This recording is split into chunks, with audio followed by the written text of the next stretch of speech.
శ్రీమాత్రే నమః. మూక పంచశతి స్తుతి శతకంలోని 61వ శ్లోకం నుండి 70వ శ్లోకం వరకు. చంద్రాపీడాం చతురవదనాం చంచలాపాంగలీలాం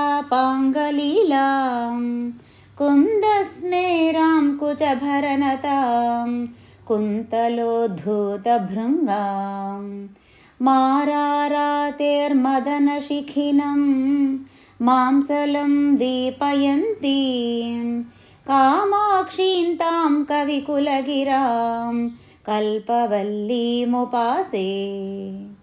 కాలాంబోధప్రకరసుషమాం కాంతిభిస్తర్జయంతి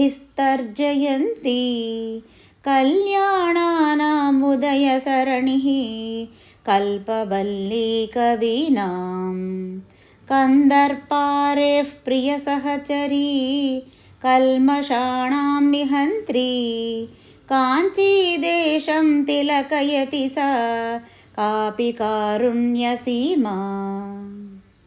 పూరీకుర్వన్నురసిజతటే చాతురీం భూధరాణాం పాథోజానాం నయనయుగళే పారిపంథ్యం వితన్వన్ కంపాతీరే విహరతి రుచా మోఘయన్మేఘశైలీం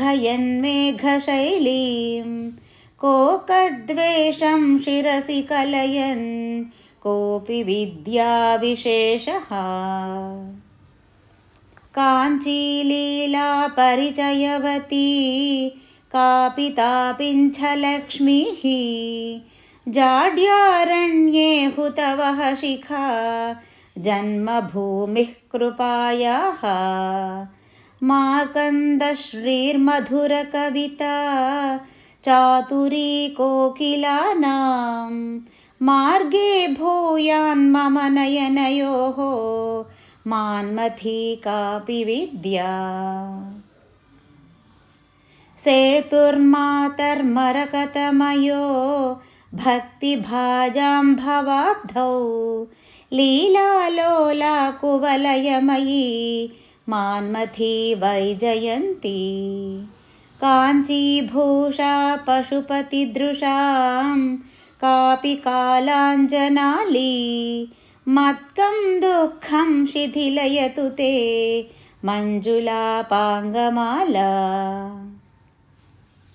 వ్యావృణ్వానః కువలయదళా ప్రక్రియా వైరముద్రాం వ్యాకుర్వాణ మనసిజ మహారాజ సామ్రాజ్యలక్ష్మీం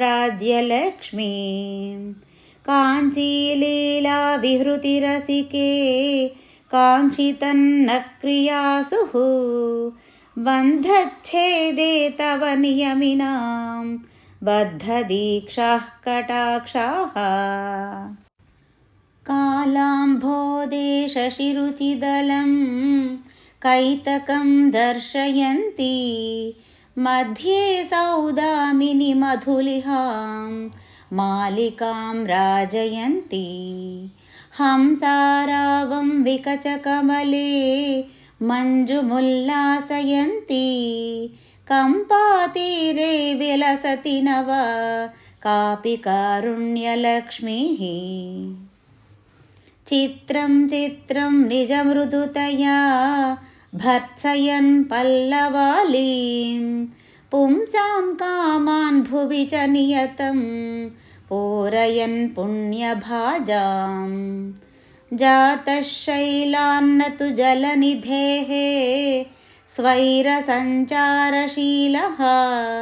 కాంచీభూషా కలయతు శివం కోపి చింతామణిర్మే.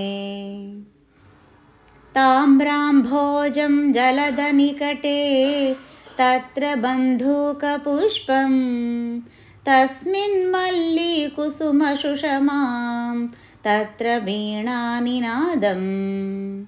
వ్యావృణ్వానా సుకృతలహరీ కాపి కాంచీనగర్యాం ఐశానీ సా కలయతి తరాం ఐంద్రజాలం విలాసం.